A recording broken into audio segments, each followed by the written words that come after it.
Good evening, everyone. Good evening. Another magnificent day in New Hampshire. It's a very pretty town. This evening I'm going to be talking to you about the capital of the human body, the headquarters, which is the brain. Everything that affects the body affects the brain, and everything that affects the brain affects the body. You can't separate it. And often people try to separate it, but you can't do that.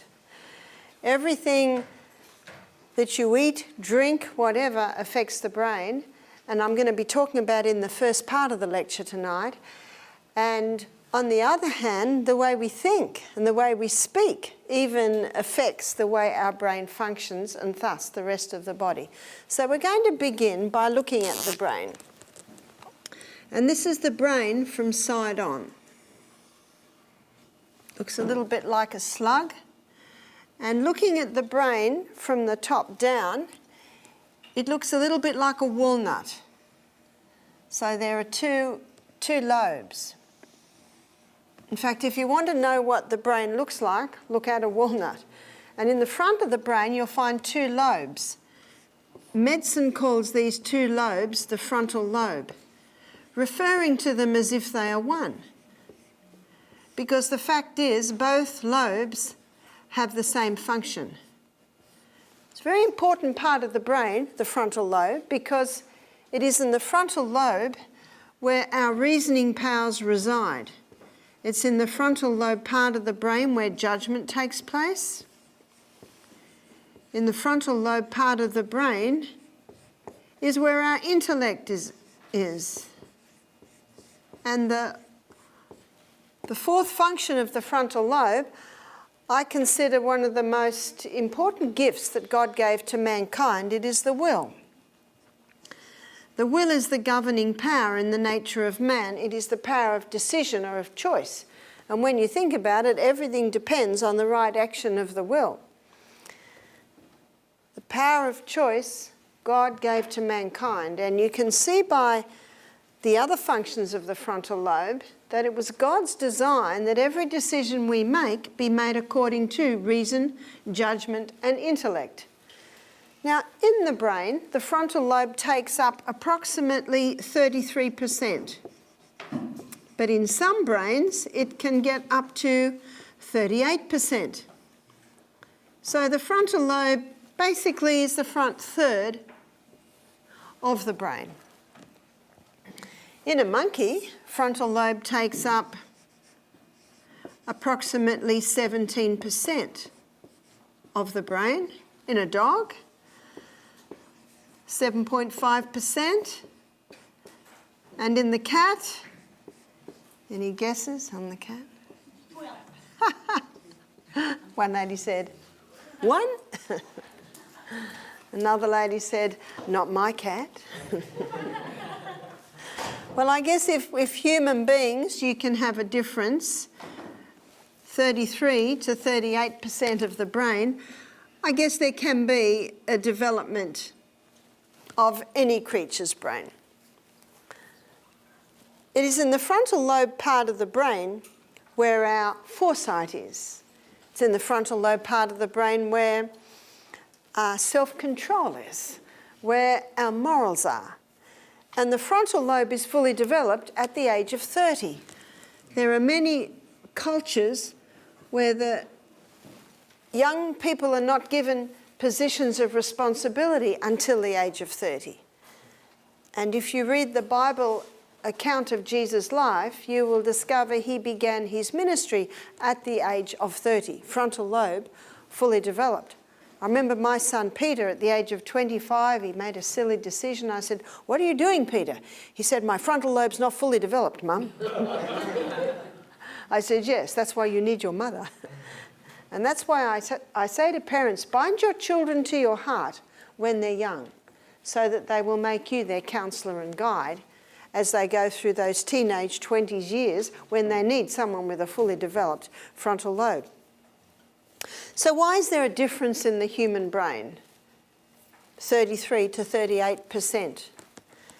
Well, the mind and the nerves gain tone and strength through the exercise of the will. The will is not a muscle, but it is just like a muscle because the more it is used, the stronger it gets. And in homes where children are brought up with the hedge of safety around the home, frontal lobe can develop even at a young age. What's the hedge of safety? It's guidelines, limits. And let's say a parent says to a child, you can go anywhere in this room but not onto that table. What's the first thing they do? Go on the table, and they're looking straight at you. Why they're looking straight at you? They want to know if what you said is true. They want to know what happens when they go on this table. So I say to parents, don't disappoint them. And if the parent says, I've told you not to go on the table, you know what the child says to themselves? That didn't hurt. So they go a little bit further and a little bit further and a little bit further. And the parent often gets the point where they go, I told you not to go on the table, whack, whack, whack, blah, blah, blah. Do you know, it would be far kinder for the child if when they put their little finger on that table, there was a consequence. Whatever the consequence. It's got to be something that's a little bit painful or it will just be done again. It's like you touch a fire, it'll burn very badly, so I can promise you no one will touch that fire again. It's as simple as that. My husband says every now and then the cows touch the electric fence to see if it's still on. Don't disappoint them. They're guidelines. And in homes where children know their limits, there are consequences when they step outside them so that they don't want to step outside the limits again. Frontal lobe strengthens. Most people don't start at a young enough age. I'll give you a story that happened with my grandson, Sonny. My grandson, Sonny, had a gluten and a dairy intolerance. He was getting thinner and thinner at 5 months of age because his mother was eating the gluten and the dairy. So I said, try him. I said to the mother, stop all the gluten and the dairy, but she found that difficult. And so one night, my son, in desperation, because he used to say to me, Mum, babies cry a lot. I said, no, they don't. There's something wrong. There's something wrong if a baby is crying all the time. So he went out in desperation and got a milk that was no dairy, no gluten, fed it to the baby. The baby drank it as if the baby hadn't been fed for a month. And so they put the baby on goat's milk and the baby just thrived. So I visited a couple of months after this, and my daughter-in-law, Nikki, she made up the bottle, laid the baby on the lounge and gave him the bottle. He's 10 months of age. I said, oh dear, can I feed the baby? How I love babies. And when you're feeding a baby, what do you say to the baby? Oh, you are so beautiful. You are the most beautiful baby on the planet. And I'm talking, smiling to my grandson like this, and he's sucking away. And then he started to push me. He started to poke me, and it hurt. And so I put my head away, and I kept it away for 15 seconds. What does he want? He wants me saying, oh, you are so lovely. And so I kept it away for 15 seconds. I came back with a smile. Do you know what the smile said? I love you. What did my head being away told that baby? This is unacceptable behaviour. So I started again. Oh, you are so beautiful. After about a minute, he started to poke and push again. And now I realised why my daughter-in-law was putting him on the lounge. Because this is what he did. And he got lots of funny reactions when he did that. Can you see that's all babies are doing? This time I kept my head away for 30 seconds. I could feel him getting uncomfortable. What does he want? He wants my attention. So when I could feel him getting really not liking this, I came around with a smile and again, you are so beautiful, etc., etc. He was okay for about another 30 seconds, then he tried it again. This time, when I put my head around, I did it almost a minute. Well, he was nearly beside himself. I could feel I'm holding him. I came back with a smile. He never did it again. Can you see? A 10-month-old baby's frontal lobe is not very big, but the guidelines can still be put down. I breastfed my last baby till he was 3 years of age. And I've seen some toddlers feeding and they come up anytime, night or day, pull up the mother's whole top and want to do whatever they want with those feeding machines. And it's very embarrassing for the mother. Oh, that never happened with mine. Can you see it's very important for the mothers to lay down guidelines. When you lay guidelines down at a very young age, it makes it so easy. So much easier.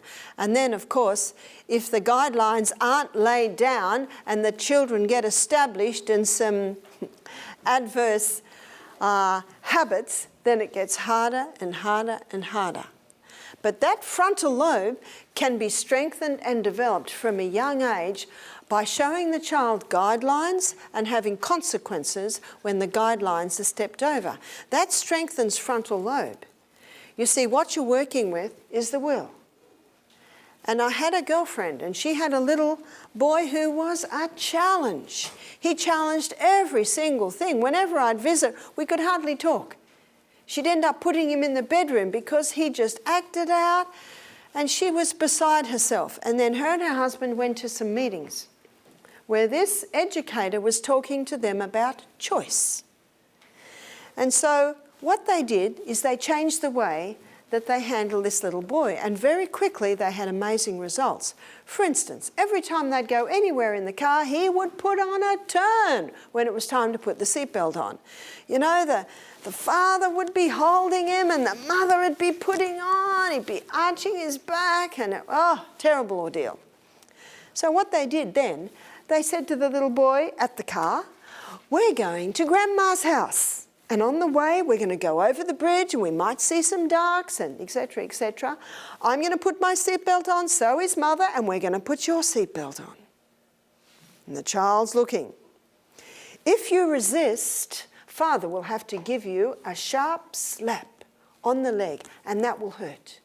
But if you sit there and let me put it on safely, there'll be no sharp slap, there'll be no pain, and you will enjoy your trip to Grandma's. What are you going to choose? Can you see that? The child's thinking very quickly. And if the child decides to act out, the father says, "I'm so sorry. You've chosen the slap." Can you see that? And then the child knows very clearly. And why does the parent say, "I'm so sorry"? Because no parent wants to smack. Can you see that? It's like the two little children that I had with me for a day when all my children were there. Parents left them there for a day. They had to do something. It's a 5-year-old girl, 7-year-old boy. And they were so helpful. The little girl never said a thing. She was just beside her brother the whole time. And whenever the brother did, she did. And the little boy said, "Can I dry the dishes?" I said, "Yeah." "Can I help you get the clothes off the line?" I said, "Yeah." And it's like this all day long. And after a few hours, I said, "Your parents must be so happy to have such good kids." And the little boy said, "Oh, it took a lot of smacks to get us this good." Isn't that interesting? I would like to suggest that that parent never, ever administered discipline in anger. You see, it hurts a child far more to be yelled at, to be frowned at. It's far better to just nip it in the bud. Fingertip goes on, ooh. And then the parent doesn't get all frustrated. The child's not. Do you see that? It's so easy. In fact, easy parenting is using the will. The will should never be beaten to pieces, and it should never be let run wherever it goes. It should be gently guided and directed, just like you train a vine around a veranda pole. Now, I've got a vine I'm training around the veranda pole. Now, if I grab that vine and force it round, I'll break the little tendrils. But if I let it do whatever it wants, about 1 in 100 tendrils will get around the veranda pole.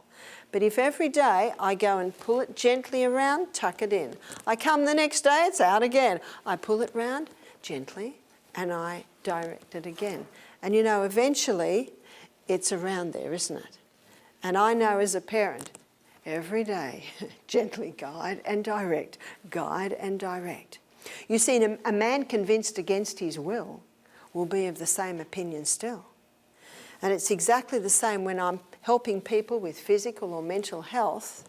I always say, would you like me to help? And if they say, no, I'm fine, thanks, I say, fine. You see, I cannot help anyone unless they want to be helped.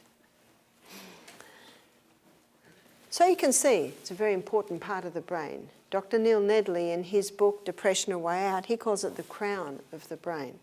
And as a psychiatric nurse, one of the wards I worked in were accident victim wards. Why have accident victims in a psych hospital?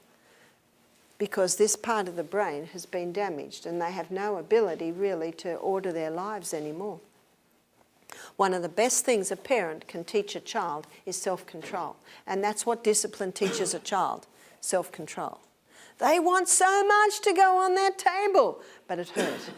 So can you see, they control themselves. But what I want to talk about more is little by little things that are coming into the brain that are harming it. Notice that our skeletal system is an internal structure causing man to stand upright, but when it comes to the head, it becomes an external structure, protecting the most delicate and yet most important organ of the body.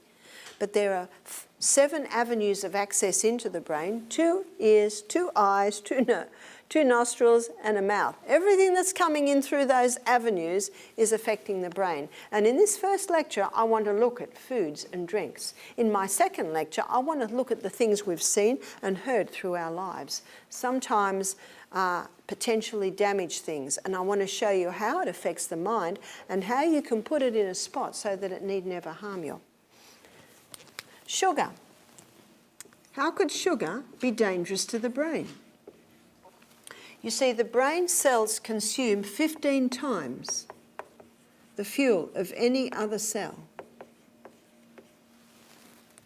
But the brain can only hold a 2-minute supply.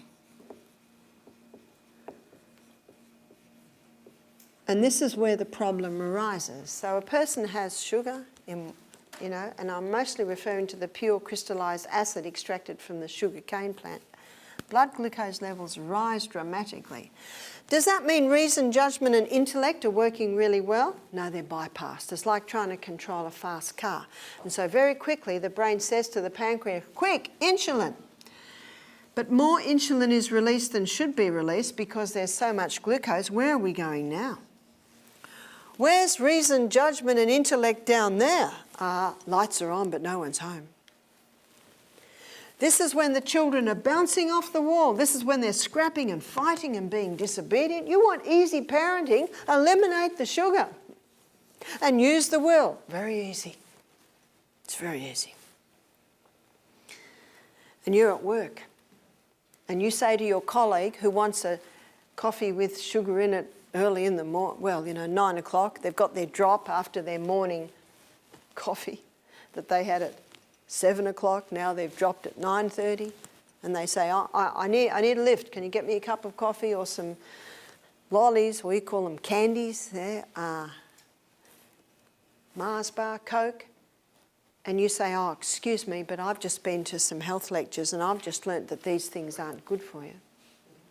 What's the answer? Blip, blip, blip. I don't care about your health lectures. Just give me. Can you see that? It's not working. Reason, judgment and intellect aren't working. How long before they don't work? 2 minutes once it's dropped. And that's why the book by William Duffy is called Sugar Blues. Because what does sugar cause? The blues. It'll give that initial high, but then it'll give that corresponding drop. Now there's something else that is giving even a worse high and subsequently, in return, a worse drop. And it's the hybridized wheat. In the hybridization of the wheat, it produced a type of starch that gets the blood sugar level up higher than sugar. So blood sugar level for sugar goes this high.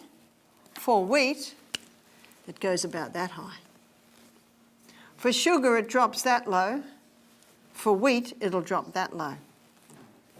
Now this hybridised wheat went worldwide in the 70s. So by the 1990s, it's basically in America, in Australia, in every pasta, every bread, every wheat product really. Diabetes has basically exploded. And diabetes is an inability to control that blood sugar level. And people with diabetes have double the risk of getting senile dementia or Alzheimer's, because the organs, which is the adrenal glands and the pancreas, which are designed to balance that blood sugar level, are basically exhausted with these products. But there's another stimulant, which is caffeine. You see, sugar and wheat cause a fuel imbalance, whereas caffeine causes a chemical imbalance. Let me show you. Here is the brain cell. And the brain cell is unique in that once it's deteriorated, it cannot regrow. And the brain cell, it doesn't touch another cell, it communicates with another cell via little chemical messengers. So at the end we've got little filaments, then the boutons, and here we have the next nerve cell, and here are the receiving station or the dendrites of the messages that are coming through. So the messages come through, they're encapsulated inside the cell, they're sent down the arm into the little bouton, and then they're released out and connect with the next nerve cell. Now that can be happening at 200 kilometres an hour. And one nerve cell has the ability to communicate with 20,000 other nerve cells. What an amazing brain we have. Still not fully understood. What does caffeine do? Well, caffeine disrupts those little chemical messengers. And the first one that's affected is adenosine. Adenosine is a neurotransmitter that acts like a fuse box. And when caffeine goes in, adenosine levels drop. Why is that so? Well, you can buy a book, it's called Caffeine Blues, and he likens it to you're on safari, you turn the corner, you've been separated from your guide, and there's a line on the path. What would happen in your body? Whew. Adenosine levels quickly drop because you want all stops out. You're about to do the run or the climb or the fight of your life. The other neurotransmitter that's affected is acetylcholine. And acetylcholine has to do with frontal lobe function, and it rises when you meet a tiger or a lion on the path. No wonder you're going to have to make some quick decisions. Do you think you can fight it? Do you think you can outrun it? Do you think you can climb that tree? The other neurotransmitter is dopamine. And dopamine is the pursuit of reward hormone, the pursuit of escape hormone, the pursuit of happiness hormone, and it rises. Blood pressure rises, ready to pump that blood through to the working muscles so you can do superhuman feats. Blood to the stomach stops because you want all the blood down to those working muscles. But there's no tiger on the path. And after half an hour, the body's going, they're not running, they're not jumping.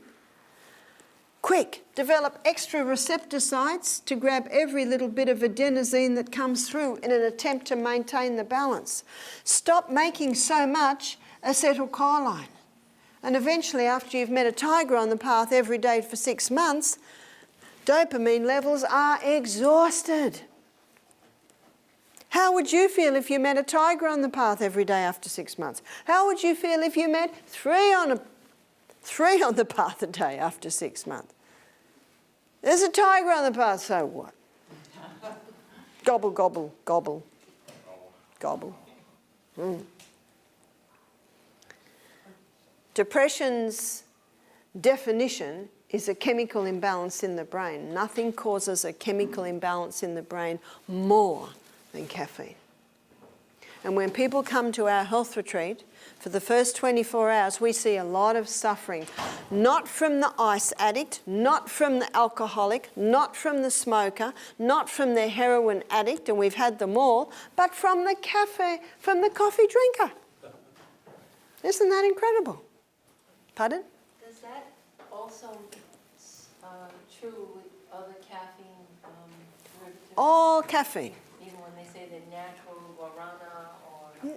Well, it depends. You'd have to try it. But we had a lady do our program 4 green teas a day, and she couldn't even get out of bed by the end of Monday. Green tea? She said, I'm angry. She said, I only started drinking it because I was told that it's good for you. Contains antioxidants. I said, that's like Roundup. It's 99% water. Are we going to drink that? You see? How's mental illness in America nowadays? If you're anything like Australia, 50% of Australians are suffering from some form of mental illness. Wow. Scary stuff, isn't it? And you talk to school teachers, the amount of kids that come to school with the energy drinks, you know, the Red Bulls, Mother, V-drinks. And in Australia, I think I mentioned it the other night, 6 suicides, teenage adolescents a day. That's 42 a week. You won't read that in the newspaper. Scary stuff.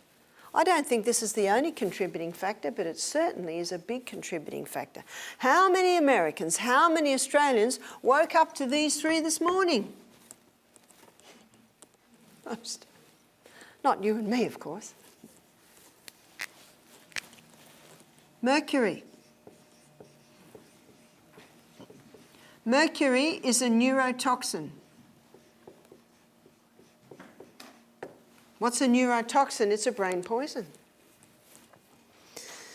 Did you know that for 300 years in America, mercury was banned in dentistry? And in the early 1920s, 3 European dentists came to America. They started their own association, the ADA, the American Dental Association, where they legalised mercury. Before that, it had always been the American Association of Dental Surgeons, where mercury was not used. Mercury is a neurotoxin. There is no safe dose of it. Did you know dentistry has the highest incidence of suicide? 50% of dentists today are still using it. It's fairly well known of its neurotoxicity. A lot of the old dentists love it because it's so hard, it stays there for a long time. What a worry. You see, one of the problems with mercury is it's bioaccumulative. That means the longer it is in the mouth, the more it is accumulating in the tissues. And the same with the fish. The larger the fish, the higher the concentration of mercury. We had a lady do our program recently and she'd had some neurological problems. She had a hair analysis test done and they found high levels of mercury. And she said, but I haven't got mercury fillings in my mouth and I've never had. But they discovered she was having tuna for lunch every day. We had a tuna fisherman do our program. He said, we catch 10-foot tunas. You've heard of Mad Hatter's disease? Mad Hatter in Alice in Wonderland. Hatters used to go mad because they used to glue the felt together with mercury. And the dancing cat disease in Minamata Bay in Japan, cats were doing backflips. So they did some post-mortems on them and found that they were damaged by the mercury. There was an aluminium factory on the bay in Minamata Bay and all the waste was going into the sea and the cats were eating the fish and they were getting this mercury poisoning. Interesting that they didn't call it mercury disease, they called it Mad Hatter disease. They didn't call it mercury disease, they called it dancing hat disease. You know, the tragedy is in that case in Japan, the government turned a blind eye to it and nothing happened. The tragedy is that the farmers that fished there, their children, many people were affected. I think it was discovered in the 80s and it was not till about, I think, 2005 that finally some green groups, some environmentally aware groups put pressure on the government and finally something was done about it. But point is, this stuff's toxic. Now, the two places most people get exposed is the fish and the fillings. So if you have mercury fillings in your mouth, my suggestion is find a biological dentist and remove them. Some people say, but I've had them in my mouth for 30 years and they've done me no harm. You do not know that. You see, when the mercury hits the bacteria in your gut, it converts it to methyl mercury, which is methylated mercury. It now can get through the blood-brain barrier. And when it gets through the blood-brain barrier, it starts eating holes in the myelin sheath. And that myelin sheath is vital for protection, nourishment, insulation, and conduction. Mercury is a neurotoxin, can kill brain cells. And once that brain cell's killed, it's gone. It cannot regenerate. I have 3 books in my library, all by Dr. Hal Huggins. The first book is called Uninformed Consent, because a dentist does not have to inform you of the neurotoxicity of mercury when he puts it in your mouth. The other book is It's All in Your Head, showing the link between what's happening in the teeth and what's happening in the body. And a friend said to Hal Huggins, what about the multiple sclerosis link? And Hal Huggins said, if I find 1,000 cases in my practice alone where multiple sclerosis can be directly linked with mercury, he said, I'll write a book. Well, I've got the book. It's called Solving the MS Mystery, and it's about 1 inch thick. This is toxic. There is no safe dose of it. In 1998, thimerosal, which is mercury, was banned in childhood vaccinations because of the link between mercury and autism. Did you hear that? You've probably read newspaper articles that say vaccines don't cause autism. Well, why did they ban thimerosal, which is mercury, in 1998? Why have some people got compensation from the pharmaceutical companies because of their autistic children? You can't believe everything you read, can you? Do you know the infuriating fact is they banned mercury in childhood vaccinations in 1998, but for 10 years children were still injected with vaccines with mercury in it because the pharmaceutical companies had a stockpile. Ooh. And I hear in America you can't even sue the pharmaceutical companies now. Is that right? There's a law passed to do that. Mm-hmm. That's why if someone rings me up and says, should I vaccinate? I said to them, you should not be swayed by my opinion or someone else's opinion. You need to investigate. Investigate. Have a good look at what's in the vaccines and say to your doctor, I will let you vaccinate my child if you sign this piece of paper ensuring me that my child will not have an adverse effect. In the 1970s, 1 in 10,000 children autistic. Today, 1 in 50. Excuse me, Barbara, can you rebuild that myelin sheath? You can. You can. Alcohol is also a neurotoxin. These are the 2 neurotoxins. When someone's under the influence of alcohol, how's their reason, judgment and intellect? Gone. And that's why most car accidents happen. In Australia, you can start alcohol at 18 years of age. And in Australia, there was a documentary recently where they interviewed paramedics, where they interviewed police, and they said almost a half of every trouble they're called to on a Friday and Saturday night is alcohol related. They said that is more than all the illegal drugs combined. And this is the legal drug. There is no safe dose of this stuff. It kills brain cells. And your American history shows the prohibition. 1920 to 1933, alcohol was illegal. Did you know that in that time, mental institution occupancy dropped to 8%? Did you know that the jails were nearly empty? Did you know that domestic violence was nearly wiped out? And it's very hard to get those statistics. Drugs. Drugs never cure disease, they just change the form and location of the disease. Yes? Do you know where you could get those statistics? Well, I got those statistics off an 85-year-old man who'd been a key member in the Temperance Society in about the 40s. And he said they had a vast library on all of this. So that's a long time ago. So I cannot help you with that one. I saw a documentary on the prohibition, about a year ago now, and none of what I have just talked about was mentioned. In fact, they said when they finally could have the alcohol again, it brought so much joy to so many people. Huh? And they claimed on the documentary that they only legalised it because of the moonshine, black market, mafia. But my friend said to me, no. He said, the fact is, the American government said to the American people, if we legalise alcohol, the American people will not have to pay taxes. Do you pay taxes? So that, of course, was initially. Now, with drugs, I'm not only talking about the recreational drugs, I'm not only talking about the mind-altering drugs, I'm talking about the many drugs that have as their side effect depression. My father passed out at the age of 80. He was rushed to hospital. My sister's a doctor of archaeology. I have another doctor who's a scientist, and so they rushed him to the best hospital, to the best doctors. And they gave him a strong course of antibiotics, which gave him kidney failure. Then they had to catheterise him. And then that gave him heart arrhythmia. And it just went, and then the drug that they gave him for heart arrhythmia gave him depression. It was unbelievable. I just watched what was happening to my father. I'm just so glad that this doctor that came in one day, she must have been about 80.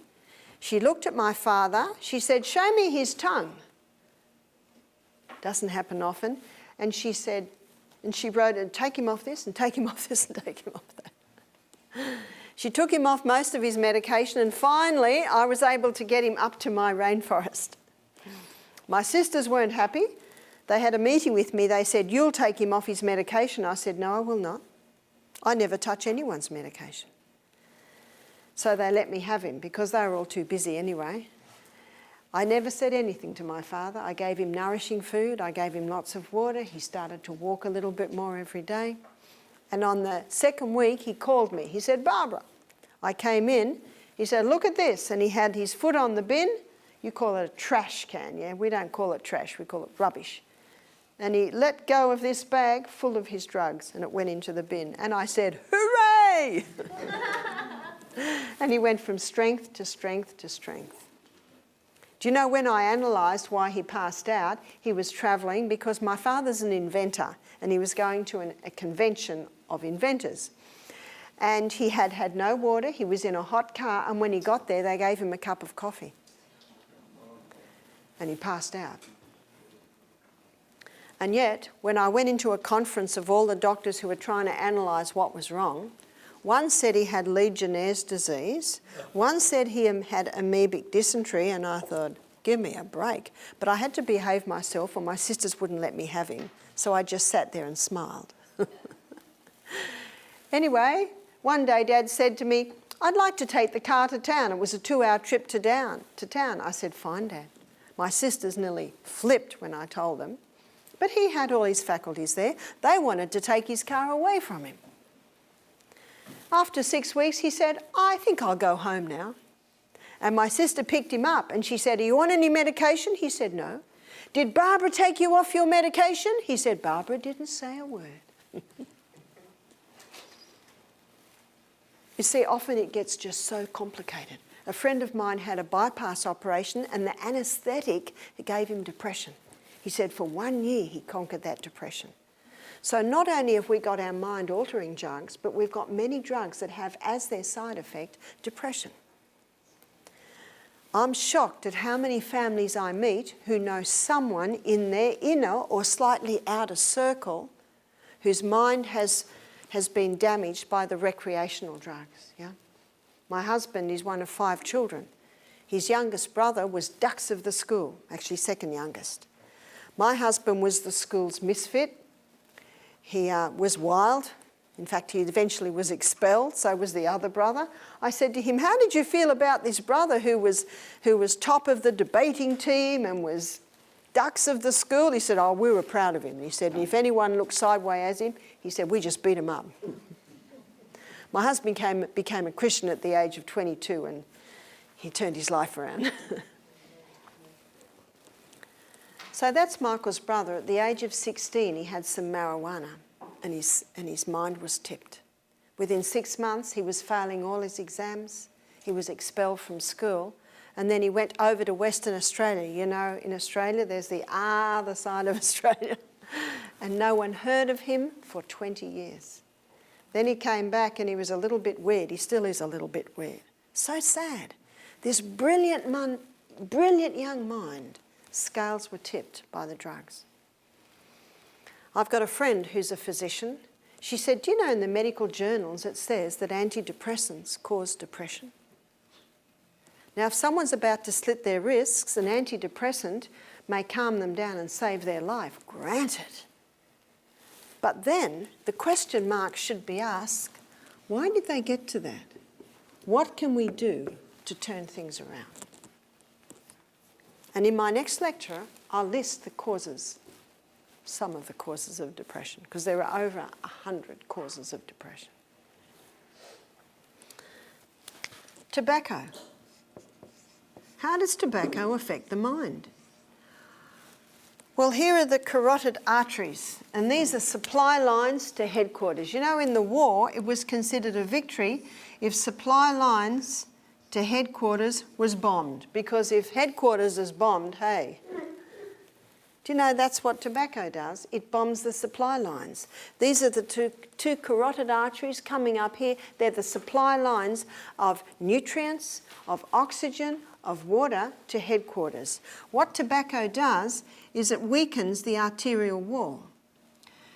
And because the arterial wall is weakened, the repairer and the rebuilder is sent to plug up the hole. Its name is LDL, cholesterol, low density lipoprotein. That's its job, to plug up the holes. And because the cigarettes keep coming and maybe a bit of alcohol and a bit of sugar, the damage is coming. Maybe they're breathing in mould from a mouldy carpet. That can damage the walls. Can you see what's happening here? What's happening to the artery? It's narrowing. It's called atherosclerosis. When I worked in the operating theatre, we did a bypass one day and the surgeon pulled out this white gristly stuff from the artery we'd just cut out. And what do we all see it as? Cholesterol. Now, to blame cholesterol for arteriosclerosis is like blaming the fire trucks because they're always at the fire. They must cause the fire. They're always there. It's like blaming the ambulance for every accident. Well, they must have caused it. They're always there. Can you see that? What tobacco also does is it causes thickening of the artery, but also it causes the blood cells to clump together. They should be nice and free like this, bumping around. Can you see that when people smoke, they inhibit nutrient, oxygen, water supply to the brain? Smokers will never attain to mental brilliance because of this. We hear much about the effect of tobacco on the lungs. Granted, it's a toxic poison there, but you don't hear much about its effect on the functioning of the brain. MSG, monosodium glutamate. Monosodium glutamate causes the nerve cells on the tongue to overfire, and when they overfire, the food tastes fantastic. Do you know what that means? Rotten food would taste good. A lump of mud would taste good. Scary, isn't it? But if the nerve cells on the tongue overfire, nerve cells everywhere overfire. And I'm speaking about the brain. So when people are having food that has MSG in it to make it taste good, they can have brain cell death after that meal. When you eat organically grown fruits and vegetables, when they're prepared in the best way, when their flavour is enhanced with a good quality olive oil, with unrefined salt and fresh herbs. There is no need ever to go to this. But food today is so tasteless because the soil is impoverished, the plant's impoverished, and when human being eats that plant, what do we get? Impoverished. But there's no taste. You see, minerals give the flavour to food. Be careful of MSG. It's under different names now. Natural flavour enhancer. Almost sounds healthy, doesn't it? Hydrolyzed vegetable protein, hydrogenated vegetable protein. These are some of the names given to MSG. And be careful of your meat alternatives. A lot of those are laced with these things. In fact, I'd venture to say it's almost safer to eat meat than some of those meat alternatives. I eat legumes for my protein. Chemicals. We've got to get the chemicals out of our lives, out of our kitchens, out of our laundries, out of our food, out of our toothpaste, out of our shampoo. Become a label reader. One lady said, it's going to take me forever to shop. I said, only the first time.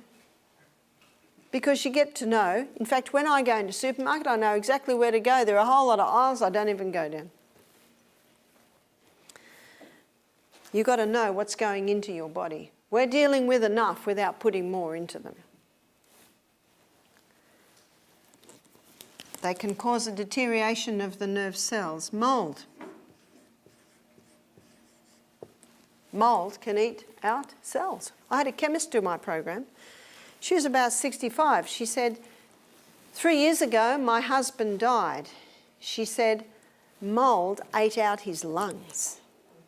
She said, as he was going through the sickness, he kept being given more antibiotics and more antibiotics.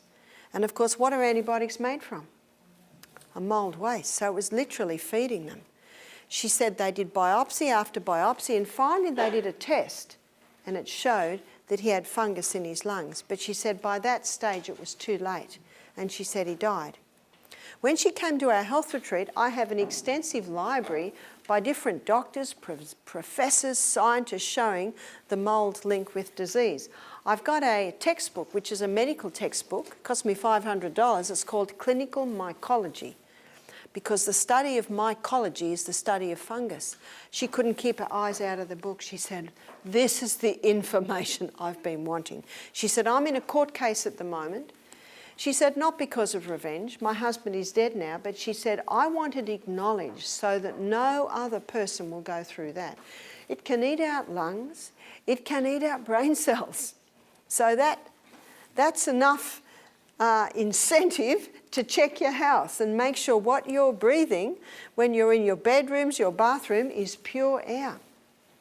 I have had 2 guests in the last 6 months who suffered from depression from being in a mouldy house. And there are 2 very interesting cases. No trace of depression, go-getters, working well. In one case it was a man, in another case it was a woman. And they moved into a mouldy house. It was cheap rent, And one of the worst cases is when you clean it. If you put bleach on mould, you create one of the most toxic mixes there is. My daughter told me from Wisconsin, there was a newspaper article about a year ago of a lady who died from cleaning mould with bleach. They came into her bathroom and she was dead. The problem was, it was quite extensive. She'd really laced it with the bleach, and every window was shut and every door was shut. Now, most people clean bleach or clean mould with bleach, but they've usually just a little bit, and usually the windows are open. And they do suffer a little bit, often they don't realise why. But if you put vinegar on mould, it will kill it and it won't kill you. Yes? Mildew is the same thing. That's right. It's the same thing. It is toxic. See, if you have mould somewhere, the best thing is to get a spray bottle of pure white vinegar. And you go in with your mask on and you spray it and you leave the room quickly. Come back 10 minutes later, it'll be dead, and then you can wipe it off. But if you spray and wipe, the spores and the mould dust can come in into the air, go into your skin, you can breathe it in. And then, when you've wiped it all away, then get a cloth and put some oregano essential oil and wipe it. But at the same time, ring the plumber to find out why it's there. Sometimes it's obvious, you know, it's a bathroom without a window and no fan in it. You're going to get mould in there. That's why you have to have fans in, you have to have exhaust, you have to wipe that moisture away. It's a very socially acceptable list, isn't it? There's no need for me to talk you about the danger of arsenic, cyanide, heroin, methadone, ecstasy, ice, but there is a great need for people to be aware of the dangers of these. It's a very socially acceptable list. But little by little, like the dripping tap on a stone, these things are eating away at mental function, causing degeneration. In my next lecture, after the break, I'm going to show you how there is a way to stimulate neurogenesis. That's new brain cells. It's only been known since 1998. I had a lady do our program. She was in her mid-40s and she had 4 children. Her eldest son was 17 and he had irritable bowel syndrome and he'd been on strong cortisone anti-inflammatory medications since he was 7. They were starting to cut part of his colon out. Her 15-year-old daughter was obese. Her 10-year-old daughter had one leg removed from cancer. What's happening in this home? And they ate nothing but takeaways. They ate no fruits and vegetables at all.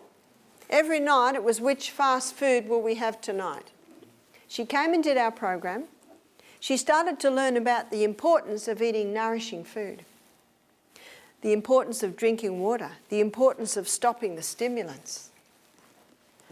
And I had to say to her, God winks at our ignorance. It's Acts 17 verse 30. I said, so should we. Don't beat yourself up over this one. You didn't know. If you didn't know, you can't be held accountable. But sorry guys, after hearing all this, you're accountable. So she went home and she started little by little to implement things. She emailed me 10 weeks later. She said, Barbara, something's returned I never thought I'd have. She said, I now have willpower. Isn't that interesting? I now have willpower. All of these things of themselves and absolutely in culmination with each other compromise willpower. If someone says to me, I have no willpower, I say, why not? What are you doing? That is compromising it. This lady said to me, I'm so excited, I've lost 20 pounds. I'm nearing the end of the stay in America and I'm finally getting the pound kilo thing right, because we have kilos. She said, I can be in the bar with my girlfriends, girls' night out, they're having champagne in champagne glasses. I've got sparkling mineral water in my champagne glass. She said, I'm enjoying myself, but she said, I know that tomorrow morning my children will have a happy mother. Can you see what the frontal lobe does? Foresight. Do you think her girlfriends are thinking about that? It is the furthest thing from their mind. Tomorrow morning. But hey, tomorrow morning comes, doesn't it? She said, it's amazing. I have no temptation to even have a sip of theirs. But by the way, if she did have a sip, that could be enough to just compromise her willpower so she starts to have a little bit more. I had a girlfriend who was a big coffee drinker, liked her alcohol every night. Her kids in the morning, they used to get out of bed, have breakfast, get it by themselves really quickly and try and get out of the door before she woke up. Because when she woke up, she used to scream at them because she woke up feeling terrible from all these things that she had. I had another girlfriend that used to eat a block of chocolate every Saturday night at a movie, and her kids knew Sunday morning, get out of the house. Road rage. I have a theory for road rage. It's right here. compromising the frontal lobe. You see that? I'm going to give everyone a break now. It is 7:05. Please come back in 5 minutes, and when you come back, we're going to look at the mental laws that govern the brain, and we're going to have a look at the emotional and the mental aspect of brain function.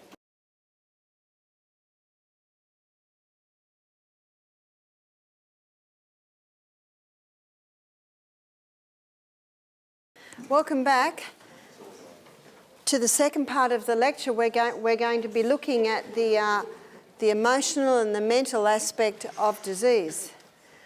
And to have a look at this, I'm going to use the framework of the laws that govern the mind. The first law that governs the functioning of the mind is the law of cause and effect, which basically is Newton's third law of motion. To every action, there is an equal and an opposite reaction. Never should the effect be blamed as the cause, and how often is it? I've had people come to me and say, I found the cause of all my problems. I've got chronic fatigue syndrome. That's not the cause of all your problems. That's the result. Chronic fatigue syndrome is just a name given to a group of symptoms that the person's always tired. That's the result. And I've also had some people say, I found the cause of all my problems. I've got depression. You can't just get depression. There is always a cause. Proverbs 26 verse 2 states that the curse causeless shall not come. In other words, no problem happens without a cause. There is always a reason. And that's why the detective hat has to be put on. And remember that that professor that I quoted to the other night, why are these things so? So what I'm going to have a look at is I'm going to have a look at a few sadly common mental problems we're seeing. One is panic attacks. And I'll give you an illustration of a panic attack. I had a lady come into our program and she said, I get panic attacks. Now that always challenges me because you can't just get a panic attack. So I put my detective hat on. When did you get your first panic attack? Oh, it was 2 years ago now. A man at work was diddling the books or playing with the figures. She said, I blew the whistle on him and that night I got a brick through my front window. Do you know there's a time to panic, isn't there? Now that night, that experience had a profound effect on her. It made a strong pathway. You know, when we say something had a profound effect on us, we never forget it. It made a strong pathway. So what happened after that was every time she'd go through a stressful situation, guess where her emotions would go? Down that strong pathway. And the more she went down that pathway, what was happening to it? Do you know, science shows us that these are physical pathways in our brain. She went to the doctor. She was getting very concerned. The doctor said, I think I've found the cause of all your problems. You get panic attacks. What did that do to the pathway? That put a bit of Rio in it. And he also said something else. You'll be on panic attack medication for the rest of your life. Her mother said, what did the doctor say? He said, I get panic attacks. Can you see that? He said, I'll be on medication for the rest of my life. She came to our health retreat 18 months later. She wanted help. When she told me her story, I said, I think you're panicking about your panic attacks. She smiled. What did the smile say? I think you're right. It sounds terrible to say this, but she'd actually got into the habit of panicking.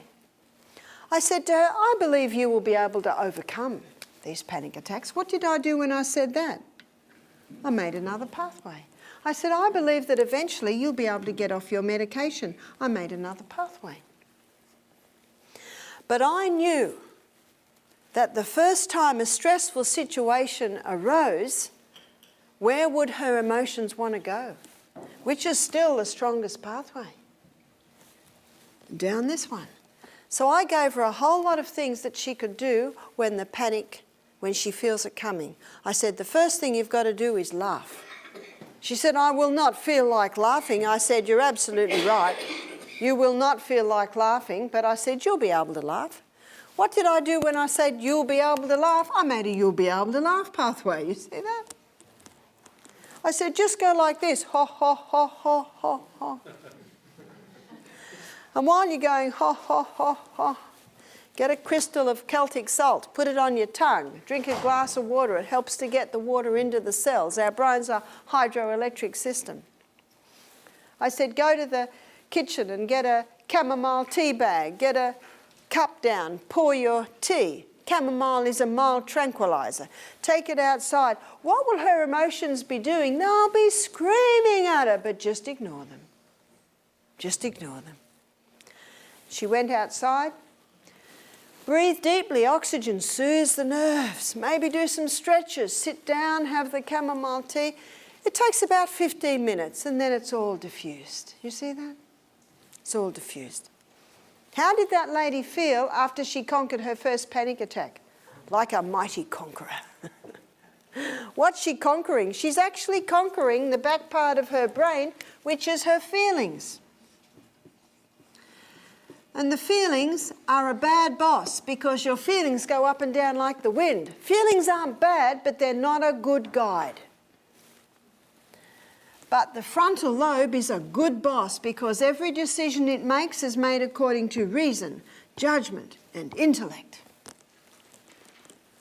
Now, before she came and learnt these things, she was having panic attacks because that's where her feelings were leading her. Now she understood about the frontal lobe and the back part of the brain. She took control of her feelings by her frontal lobe. She learnt about the importance of keeping these things out of the body because they compromise frontal lobe function. She learnt about the importance of being well hydrated, exercise, early to bed, nourishment. You see that? You see, your feelings are like a wild horse and they're going to go all over the place. Your feelings need the bridle on them. They need the reins. That's your frontal lobe. And there are a couple of Psalms that talk about it. Psalm 39 verse 1 says, I will take heed to my ways that I earn not with my tongue. I will keep my mouth with a bridle. There's your bridle. The other psalm is Psalm 16 verse 7 where it says, I will bless the Lord who hath given me counsel. My reins also instruct me in the night season. They're the reins. That's the bridle.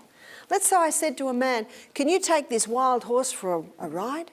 Comes back at the end of the day. I said, where have you been? He said, the horse wanted to go all over the place. Are you going to let it? That's what your bridle's for. Whoa up, whoa up, whoa up. And that's what this girl did. She went whoa up with her feelings. Whoa up, settle down. Have you ever said that to yourself? Settle down. You'll be right. Settle down. How long will it take before the new pathway, the conquering the panic attack pathway, is bigger than the old pathway? Science shows us now 21 visits.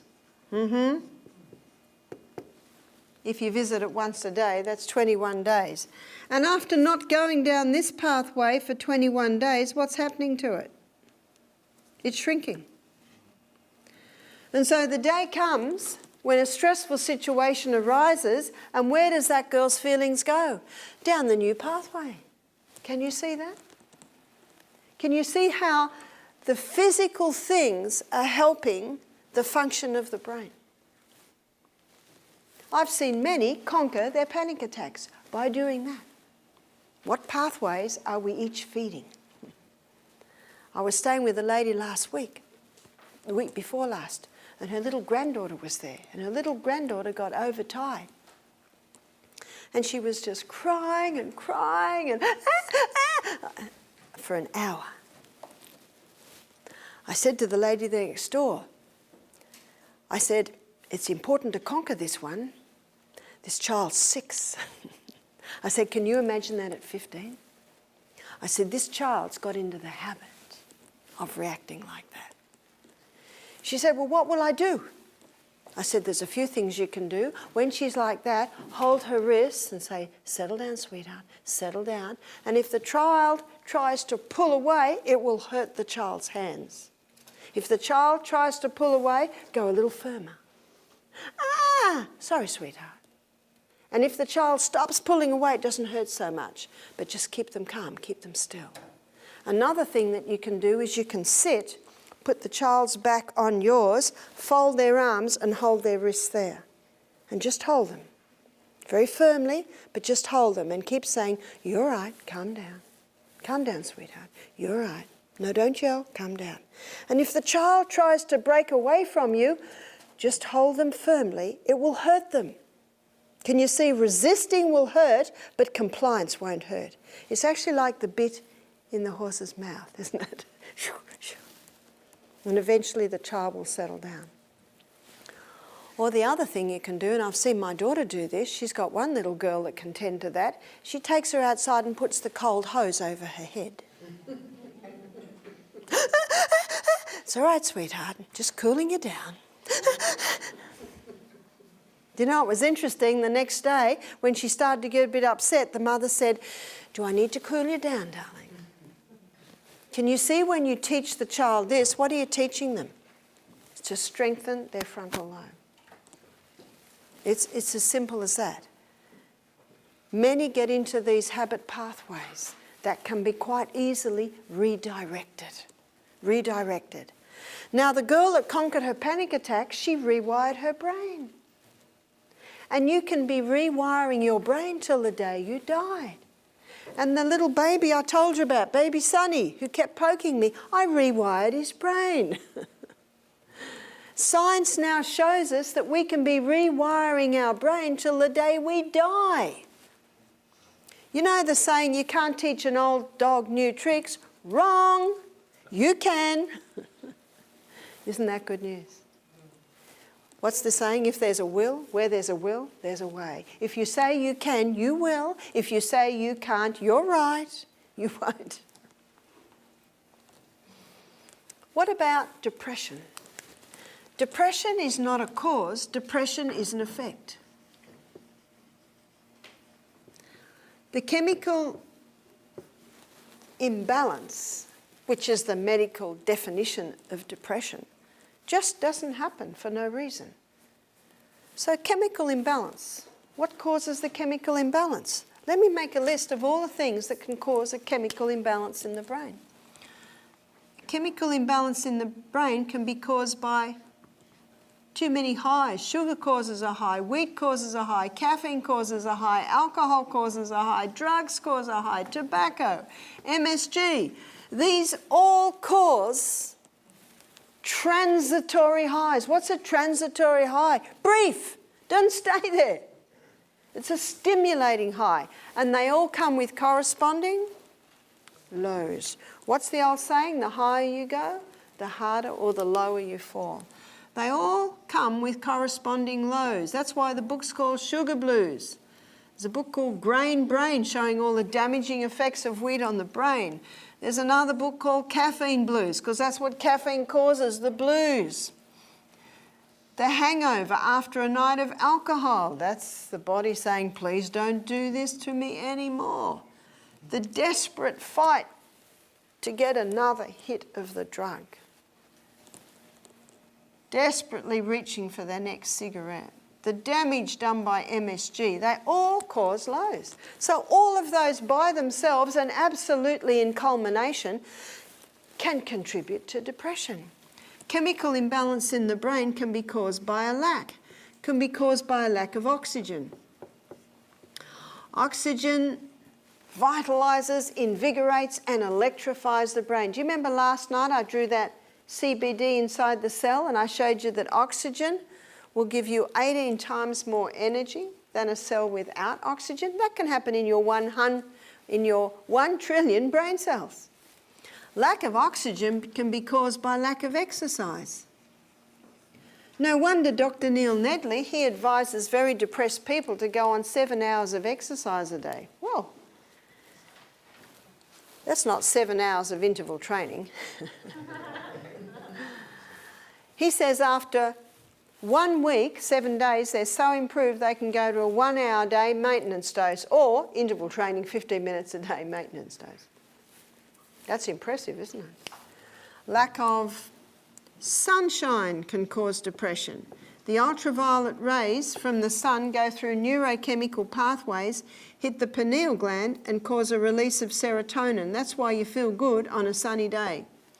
The other thing that will cause a release of serotonin is sleeping in the hours between 10 p.m. and 3 a.m. So sleep in those hours of power and sunshine both cause a release of serotonin. So one of the contributing factors to mental illness we're seeing today is the amount of people who are on technology till midnight. And that's from the 7-year-old to the 80-year-old. Did you know that? What was that again? Exposure to technology on the screens, on the computers, on the game boards till midnight. Rest. Rest is different to sleep. Rest is doing something different to what you normally do. If you're a computer programmer, your rest might be climbing mountains. One of the best way to rest the mental part of your brain is to go and do some swimming or climbing a mountain. That's the best way, activating another part of your brain to rest the part of your brain that you are using in a certain activity. We've got many monomaniacs today. Have you heard of a monomaniac? A monomaniac just develops one part of the brain.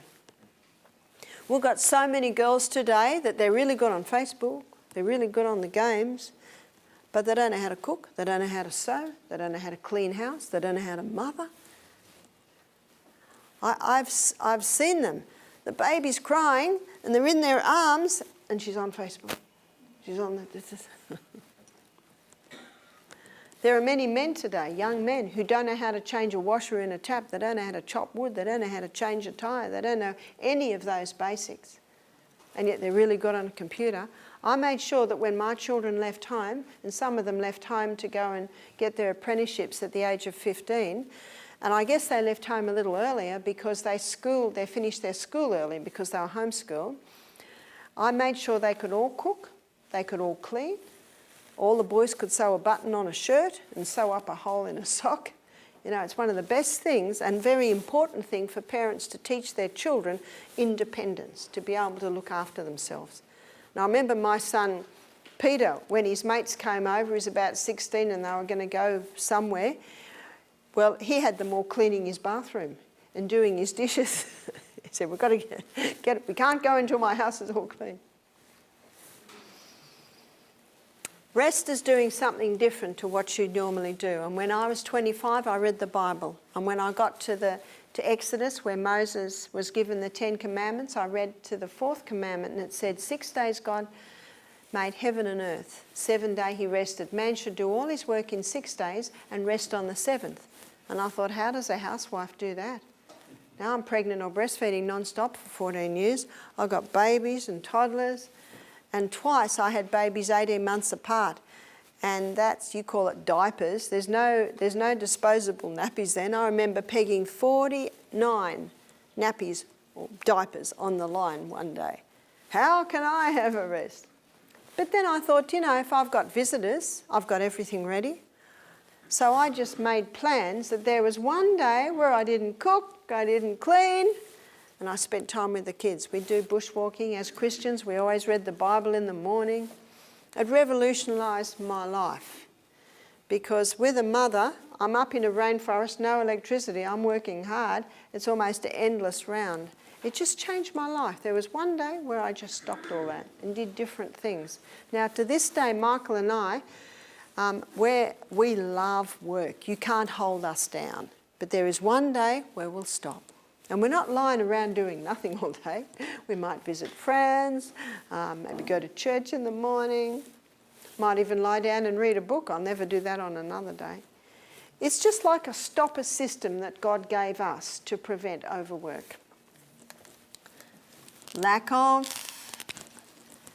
water can cause depression because our brain's a hydroelectric system. No hydro, No electricity. Negative thought patterns can develop in a dehydrated brain.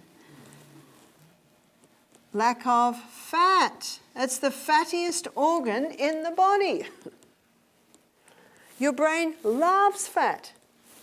Is it this fat-free phobia that's overtaken the planet, partly responsible for the mental illness we're seeing? Do you know, some of the authorities are saying today that fat phobia is so entrenched in so many minds, it might not be until the next generation that they'll start to consider the importance of fat. But there is a wave of awakening happening. There are two fats that the brain loves. One is coconut. You see, the medium-chain fatty acids in coconut are converted in the liver to ketones, and ketones are neurohealers. Neurohealers, and they're neuroprotective. If you want to pursue this a little bit more, you can read about it in Dr. Bruce Fife's book, that's F-I-F-E. He's got two books, one's called Stop Autism Now and one's called Stop Alzheimer's Now. I believe every home should have the book Stop Alzheimer's Now. Every home that has that book means there's another home where the people won't get Alzheimer's, as long as they do what the, what the book indicates. And the other fat that the brain loves is omega-3. Now, omega-3 is found in flaxseed, it's found in chia seed, and it's found in walnuts.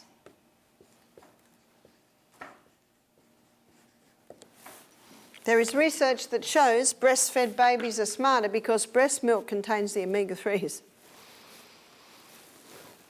Deteriorates very easily, so the powdered milk really doesn't have it in it. Another lack is lack of progesterone. Last night I talked about the hormonal imbalance that we are seeing, and the hormone balance is an increase in estrogen that has displaced progesterone, and progesterone is the happy hormone.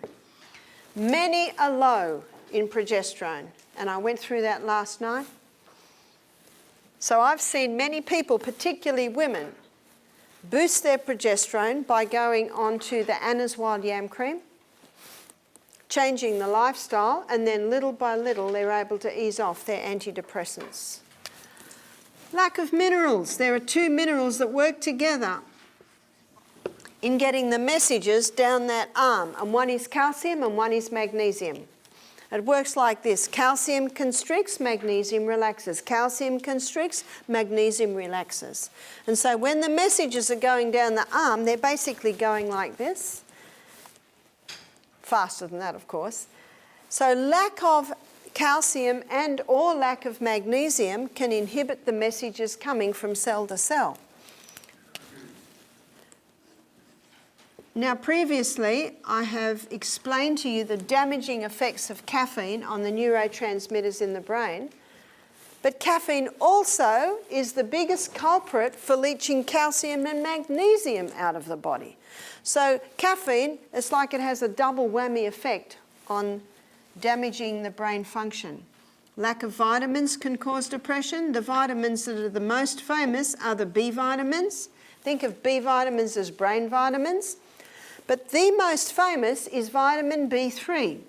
1% of psychiatrists today are treating mental illness with nutrition. I have about 5 books at home by different doctors who are treating mental illness with nutrition. And the B3 is what they're using in very high amounts for schizophrenia, bipolar. One doctor's using 10,000 milligrams of nicotinic acid. That's 10 grams of nicotinic acid. That's not forever, that's just initially. Excess. We're looking at what causes the chemical imbalance. Excess food. Excess food can cause depression because the stomach gets so irritated. The nerves get irritated, the whole system gets irritated. Our stomachs need a rest between meals. So it's not only eating all day that can irritate the nerves, but it's also eating too much at a meal. Excess pain can cause depression. Pain is debilitating. If a person is experiencing excess pain, the detective hat has to be put on to find out why are these things so and what can be done to bring relief. And there are many water treatments, herb, poultice treatments that can do a great job at reducing pain. Excess stimulation, this is big today. And the excess stimulation that I'm referring to is the screens, whether it be iPad, Game Boys, your games, computers, television, but also the heavy rock music, where the brain is overstimulated. And when all of that's taken away, the brain can get very depressed. The brain can be poisoned. What poisons the brain? And this is the neurodegeneration. And in his book, Stop Alzheimer's Now, Dr. Bruce Fife, he talks a fair bit about this. Heavy metals can cause damage in the brain. Drugs damage the brain. MSG damages the brain. Chemicals damage the brain and poison the brain. Mold poisons the brain. Something else poisons the brain. And this may surprise you, but it may not surprise you, and that is negativity.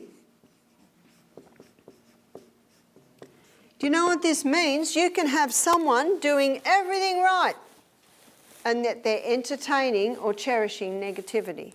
And that's one of the aspects of especially the damaging things. A lot of young people are seeing the very violent movies, games, it's producing this negativity in the brain. Now, Dr. Carolyn Leaf, in her book, Who Switched Off My Brain, she shows that when we entertain or cherish negativity, it damages the nerves. She explains it like this. When a negative thought comes into our brain, it's like a breeze. And the breeze wafts through the branches of the trees. These are like branches of a tree. And at that point, we have a choice. Will we keep that negative thought or will we let it go straight on out? If we cherish or entertain negativity, what's entertain mean? Come in, stay the night, actually stay the week. Are we doing that to negativity? When we do, it takes root and thorns develop in between the dendrites, and those thorns have the ability to damage the tissues, all from negativity. Dr. Neil Nedley stated that genetics cannot cause depression. Isn't that good news? He also stated that lifestyle tragedy cannot cause depression. Isn't that good news? Because every heart has its sorrow. Every heart has suffered in some way. But, he says, on top of one or two of those, you throw this into the equation. You put this into the equation. You put that into the equation. And you know what happens? The scales are tipped. The good news is we have no say over genetics, and we now have no say over lifestyle tragedy, but we have total say over this. Never would I want anyone to think that I'm implying it is their fault they have depression. No, no way. Many people are sick, mentally and physically, through ignorance. Most people are unaware of the dangers of this. Most people are unaware of the dangers of lack of this. There are many missing links that are never addressed, and when I worked as a psychiatric nurse, none of this was addressed. Never addressed. They're all drinking coffee. They're all having lollies and sugar. How come? Well, guess what? Guess who else is having it? The nurses. Well, why don't they have mental illness? You'd be very surprised. That's right, in the AA meeting, the caffeine's there. I used to work as a psychiatric nurse. They stop the alcohol, they stop the heroin, then they go to the cigarettes and they go to the 20 cups of coffee a day. No one ever looks at it. And I know as a nurse, they give you presents. What are the presents? Big boxes of chocolates. And many nurses are overweight. We had a young man do our program. He just walked across Australia from the most western to the most eastern point. He was walking, campaigning against teenage suicide. He was 33. He walked for 14 hours a day. Took him 5.5 months. When he'd finished on the Friday, his mother shouted him a week at Misty Mountain Health Retreat on the Sunday. When he heard this lecture, he came up to me and he said, "I'm shocked." He said, "I have never told anyone this," but he said, "I was at boarding school from the age of 13. He said, at the age of 15, I put a gun in my mouth. He said, to this day, I don't know why I didn't pull the trigger. He said, and then I realised why he was campaigning against teenage suicide. He said, I was having 15 cups of coffee a day. I said, 15 cups of coffee a day, don't they check? He said, no. It's like in AA, don't they check? No. He said, for the first time in my life, and here we are 18 years later, for the first time in my life, I am free from guilt. I no longer hold guilt. Who holds the guilt? These two here. Most people aren't aware of the danger. They blame the genetics or the germ or the... Many are sick through ignorance. When someone comes to me wanting help with depression, do you know what the first thing I do is? I get them to drink more water. I get them to start having their main meal at breakfast and lunch and eat lightly at night. I get them to go to bed early. I get them to address the bedroom, that there's no technology in the bedroom, no mould, windows are open. I'm shocked when I drive through your town, there's no houses with open windows. All the windows are shut, but you have beautiful cool nights. Forget the air conditioner, open the window. Fresh air, it's the first law of health. That's what I start on. Don't touch anything else. Just get all that in order. Then the brain thinks a little clearer and we can start to discuss why these things are so. Dr. Neil Nedley decided to start implementing some lifestyle changes in his patients. He's a GP in his patients that had depression. He said, if I could equal what medication does, he said, I'll be happy. He said, far exceeded. Huh? Far exceeded what medication did. Isn't that good news? Yes? Okay, so I put them with the chemicals. And people say, what's safer, sugar or the chemical sweeteners? I say, how do you want to die? They're both just as dangerous as each other. And there is no need to go there because you've got things like honey. You Americans have maple syrup. We can hardly afford that. And you've also got stevia, which is a little plant stevia, plant sweetener. There are so many things, options today. The Bible says, do unto others as you would have them do to you. That is a nice saying, but it's more than a nice saying. That's divine law. And that law states that whatever you give out, you shall receive again. That's good news and bad news. When is it bad news? When what you're giving out is not good. When someone's been very badly abused, very badly treated. I've met people who've been sexually abused for 30 years. One girl right up till the age of 30. Wow. Physically and sexually abused. Wow. How do you walk away from that? There's only one way you can walk away from it. And that comes to the second law, which is the law of choice. And the choice that allows you to walk away from painful past is forgiveness. You see, forgiveness cuts the chains that bind you to painful past.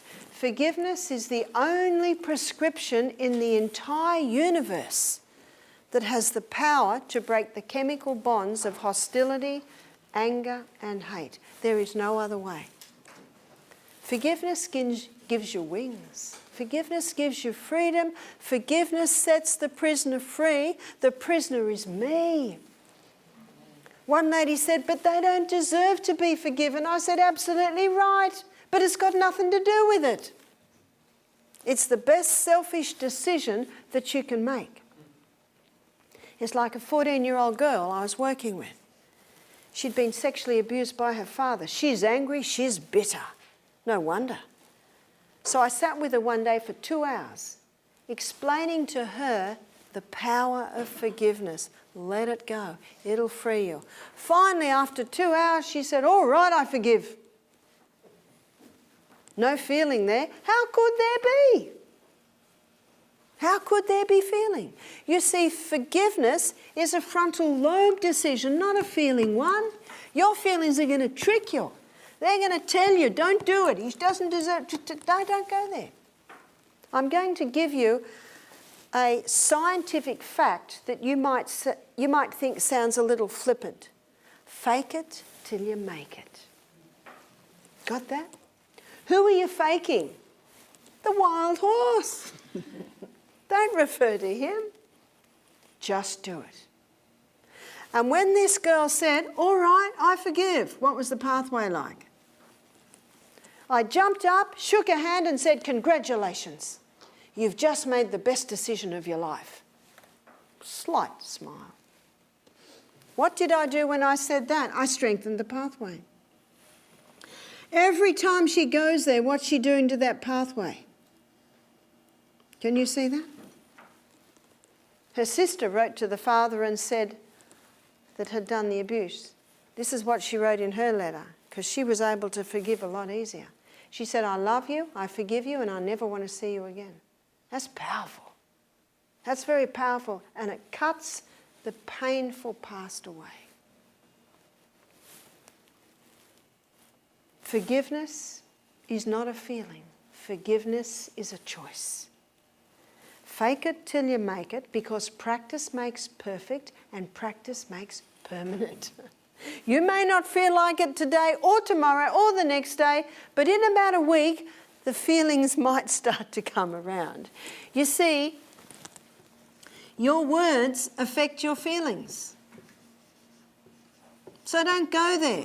You can control your feelings by your words. Don't wait till you feel like it, just do it. You'll bring that wild horse under control. He'll get the message. I've seen many freed from mental, emotional and physical sicknesses, disease, through forgiveness. It's a very powerful thing. Just do it. Just do it. Don't wait till you feel like it, just do it. Because your words affect your feelings. Love is also a choice. Love is not dependent on feelings. Hollywood is wrong, have you noticed? The choice to forgive happens here, and the choice to love happens here. When you fall in love with character. You see, feelings go up and down like the wind, but the choice to forgive, the choice to love is strong, and the feelings go like this. That's why arranged marriages work. My sister-in-law was an arranged marriage. She's a model now. She's a very beautiful girl. She's 40, looks 20, because she lives this life. When she was 14, her mother went to my husband Michael and said, I want your brother to marry my daughter. She's Portuguese. Now, Michael's brother was 26 at the time, and Abigail was 14. And so Michael went to his brother Jared and said, hey, Grace wants you to marry Abigail. And Jared went, yeah? She's a beautiful girl. And Grace the mother came to Michael's brother and said, you can have her at 16. I want her to have a house. And Jared said, righto. And when you talked to Abigail, she was told at 14 that she was going to marry Jared. And she just looked at him and she just loved him. You see, love is a choice. Now, she's a model now. She models all over the place. She's a very beautiful girl. And Michael went to her and said, Abigail, I'm worried about my brother. You're going to get propositioned. She said, don't worry about it, Michael. It's been happening all my life and I'm not interested. I only know they want one thing. And in one of the photo shoots, she was asked to kiss a man. She said, I will not. And they said, excuse me. She said, I've kissed one man in my life and I will never kiss another. They've never met a model like it. You see, love is a choice. And that love can be fed and made more beautiful, or it can be killed, it can be slaughtered, it can be maimed, it can be wounded. That's why you have to be careful on those words. Do you remember that psalm I said?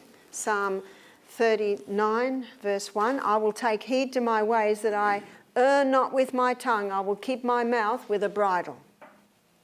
What's the bridle? The bridle is the frontal lobe. And if all of that's going into the body, you will have a compromised frontal lobe and words will come out that should never, ever come out. Oh, how many words have been said that should never have been said. Your words affect your feelings, so be cautious on your words. The fourth law states that your words reveal your feelings, and you can't let them all out. Proverbs 29:11 says, the fool utters all his mind, but the wise man keeps it until afterwards. Another proverb, it's Proverbs 17:27, it says, even a fool when he holds his peace is counted wise, and he that shutteth his lips is esteemed a man of understanding. But some things need to be said, granted, but don't say them until this is in control. But I'm upset. We'll go for a run. But I need to say what I feel. Go and chop some wood. Go and have a cold shower. Don't speak until frontal lobe is once again in control. What's the old saying? If you can't think of anything nice to say, say nothing. My grandmother used to say, whistle, sing. Colossians 4 verse 6 states, let your speech be always with grace, seasoned with salt, that you may know how you ought to answer every man. You see, God communicates with mankind right here. And he will help you strengthen that bridle. God is not in every man. You would never say God was in Hitler, Mugabe, Stalin. No. God gave mankind the choice. And the choice is here. Can you see how the enemy of souls loves humans to take this in so they can't communicate correctly with God? God gave mankind the choice. Your words reveal your feelings, so be cautious on your words. The fifth law is the law of adaptation. And the law of adaptation states that we have a soft-wired brain. Do you know it's only the last 10 years science has acknowledged our brain is soft-wired? They always thought we had a hard-wired brain. And what medicine is saying now, they call it neuroplasticity. Neuro meaning nerve cells, plasticity. When you melt plastic, it moulds to the shape of whatever you put it to. But the proverb talked about it thousands of years ago. There's two proverbs that talk about neuroplasticity. One is Proverbs 13 verse 20. It says, he that walketh with wise men shall be wise, but a companion of fools will be destroyed. Because of the law of adaptation. The other law is Proverbs 22:24. Make no friendship with an angry man, and with a furious man thou shalt not go, lest thou learn his ways and get a snare for thy soul. Because of the law of adaptation. Because of the law of adaptation, our brain has the ability to grow, and our brain has the ability to shrink. So I'm going to give you a terrible growing scenario and a wonderful growing scenario. Then I'm going to give you a terrible shrinking scenario and a wonderful shrinking scenario. Have you heard the story of the fish that got away? Every time the story is told, what happens to the fish? It gets bigger and bigger. Every time we relate painful past, if we're relating it daily or regularly, what's happening to it? It's getting bigger and bigger. We had a man do our program, man and his wife. He was in his late 60s, and he tells the story that he was captured by the Viet Cong at the age of 23. Most of his company was killed. He was put in a cage 1 metre by 1.5 metres, and he was in that cage for 14 months. But he said the worst part was they killed his best mate in front of him over 2 days. What they would do is they'd pick up that cage and carry it everywhere. And he said his clothes rotted off him after a few months. They'd go into villages and all the children would poke sticks at him. He said for some reason he can't understand it, but from time to time his body would go very cold and he would just sleep. And he thinks they thought he was dead. So after 14 months, he woke up one day after he'd been in this cold sleep for just even half an hour, and he noticed he was by himself. They had left him. He was in that cage for I think another day, and he heard a helicopter, and it was the Americans, and they came in. But when they got him out of the cage, they couldn't unbend him because he was locked up in that state. They took him to hospital, and little by little they had to put him on traction and start to stretch his body out. I said, how did you survive? Mentally, he said, I'm a Christian. He said, I dialogued with God. God kept my mind. But there's one thing he wouldn't let God have. He had great bitterness and anger towards the men that had killed his best mate. And his wife said to me, he relates the story every day. I can't stand it. Can you see what he was doing? He was keeping that wound fresh. It's like having a wound and every day you knock it again and you open it again and you open it again. He was keeping that wound open. It had grown. And what was growing in his brain? Thorns. Many thorns were growing through his brain. And he was getting all sorts of diseases happening to him. So what's the wonderful growing scenario? I'll tell you the rest of the story in a minute. What's the wonderful growing scenario? A.A. Milne, the poet, said the world is full of so many things, we all should be as happy as kings. There are so many things that we can learn and discover. Can you play a musical instrument? You should. I met a man here last night. He's not here tonight. He said, I'm a musician. He looked like he was 70s. I said, what do you play? He said, oh, just about everything. Mostly the trumpet.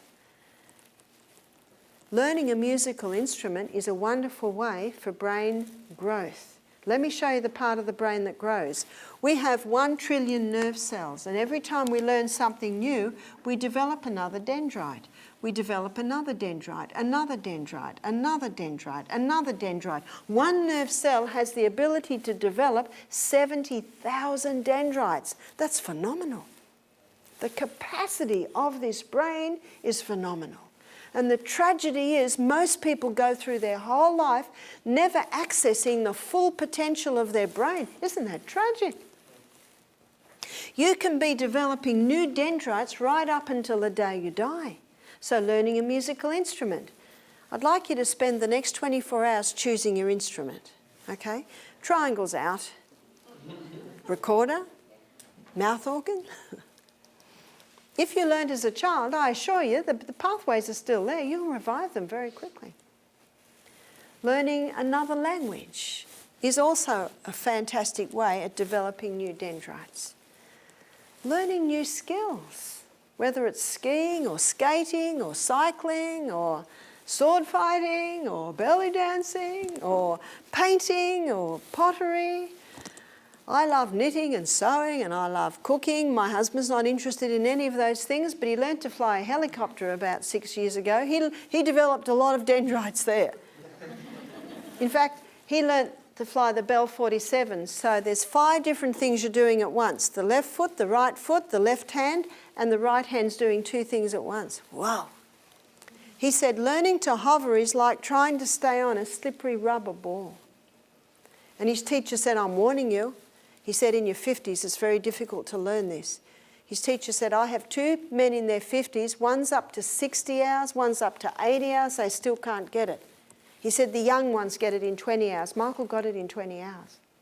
He was astonished. How many 50-year-olds does he meet who don't do any of that? Who are going to bed early, drinking their water, nourishing food, exercising? There is a formula. And you will never get to brain excellence without first implementing those physical laws. That's the good news. Memorizing. Memorising the Bible, it's one of my favourite things to do. It is such fun. I have no talent there. I just spend a lot of time on it. I work on it. And I try and learn a verse a week. If I learn more than that, it all gets jumbled up in my mind. I go over it and over it and over it and over it. Yes, I think it has to have at least 21 visits before I've got a strong pathway. Sometimes I can not say it for 6 months and then I can just bring it up because I've got the pathways there. You see that? You establish those pathways and they're solid in the brain. When I was a child, I learnt Scottish dancing. I'm a 5th generation Scottish descent. I learnt the cuts, which is jumping once and hitting the back of your calf twice with each jump.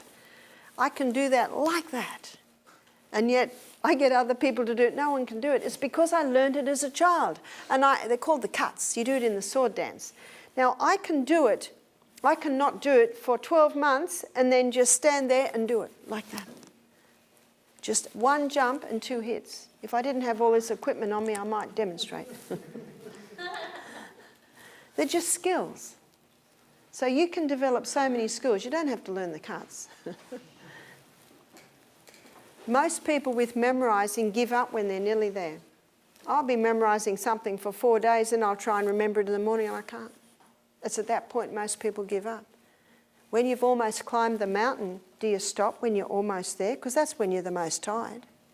No, you keep going. You keep going. I'm like a dog at a bone. I'm at it till I've got it. And I love it because when I'm counselling people, I can share beautiful verses from the Bible, beautiful quotes. Because in Australia, if you say, look, I've just got a nice Bible verse here, they're out the door. But if you can actually incorporate through what you're saying and keep eye-to-eye contact, I find that it touches their heart.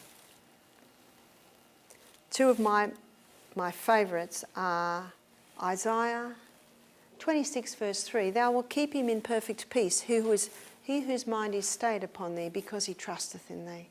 And another one is 1 Peter 5, and I'll start at 6. Humble yourselves, therefore, under the mighty hand of God, that he may exalt you in due season, casting all your care upon him, for he careth for you. Be sober, be vigilant, knowing that your adversary, the devil, as a roaring lion, roameth around, seeing whom he can devour. Whom resist, steadfast in the faith, knowing that the same afflictions are accomplished in your brethren that are in the world.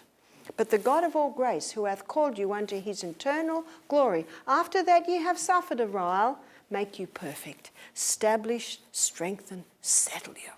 Beautiful words. But that would have taken me a few months to learn that. But now that it's solid in my mind, I can just bring it out. So start tomorrow, but don't learn too much at once. You'll get bamboozled and give up. So that's the wonderful growing scenario. Our brain can ever be developing new pathways right up till the day we die. Well, what's the terrible shrinking scenario? If you don't use your brain cell, you will lose it. Scary, eh? So this is not negotiable. You've got to learn a musical instrument. You've got to start memorising. You've got to start learning new skills. So what's the wonderful shrinking scenario? When we forgive everyone who has ever hurt us in our life, we turn painful past to dust. And dust cannot hurt you. There's no bad smell to draw you down there anymore, so the memory, the pathway to that memory actually shrinks. Isn't that good news? We never forget. Of course we never forget, but it need not be part of our everyday lives. That's what forgiveness does. And Dr. Carolyn Leaf, in her book, Who Switched Off My Brain, she goes one step further. She shows that in the brain there are little vacuum cleaners. They're called glial cells. And glial cells are more numerous than brain cells. The smallest cell in the human body is the sperm cell. The second smallest cell is the glial cell. Now let's say right now, on the way home, we each forgive everyone who has ever hurt us, ever misunderstood us, ever abused us in our life. Then when we lay our head on the pillow, hopefully by about 10 to 10, the glial cells are activated. And they come along and they vacuum clean up the thorns. Science shows us now that forgiveness has a physiological effect in the brain to cleanse and detox the brain. So it need not be part of your everyday life. The man that had been in the cage, I talked to him. I said, "Can you forgive the men that killed your mate?" He said, "No." I said, "Can you consider this, that in the Viet Cong, if they were told to torture and kill a man and they said no, then their families were tortured and killed?" I said, "Can you consider that?" He said, "Yes." I said, "Forgive those men." He did. He didn't want to, he didn't feel like it, but he did. And his wife told me that he never related the story again. Isn't that amazing? And now science shows us when he forgave, what happened in his brain. The vacuum cleaners came along and they cleaned it all up.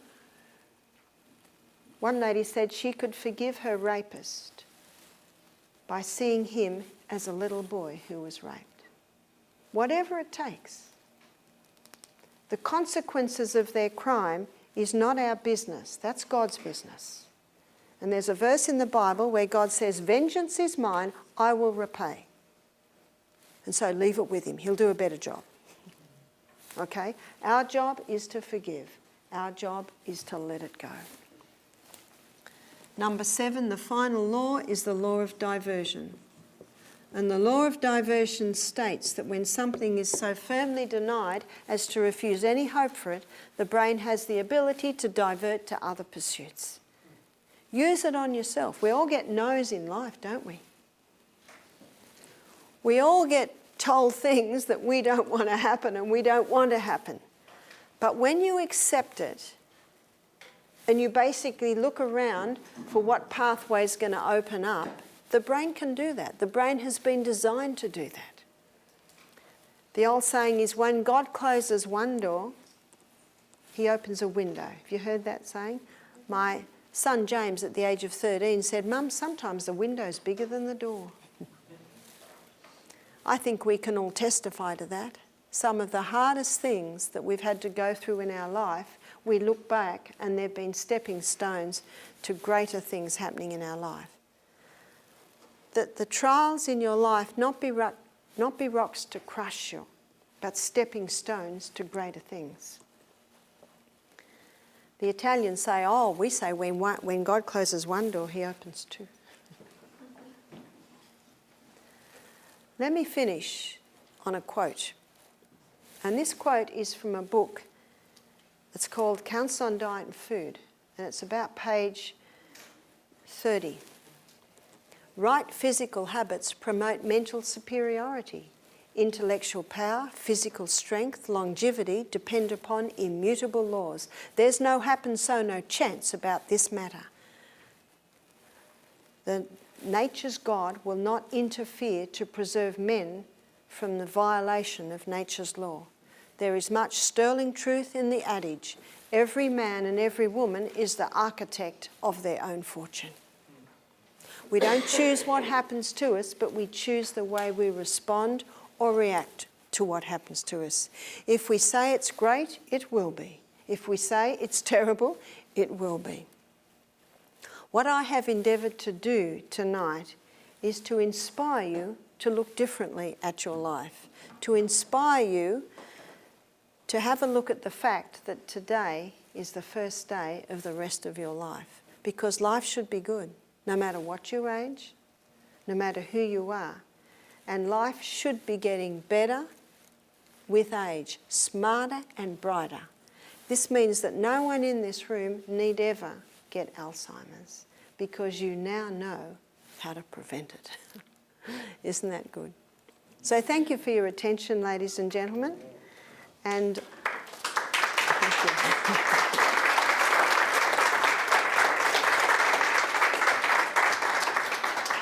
And maybe, God willing, I'll be able to come back and see you again in another year.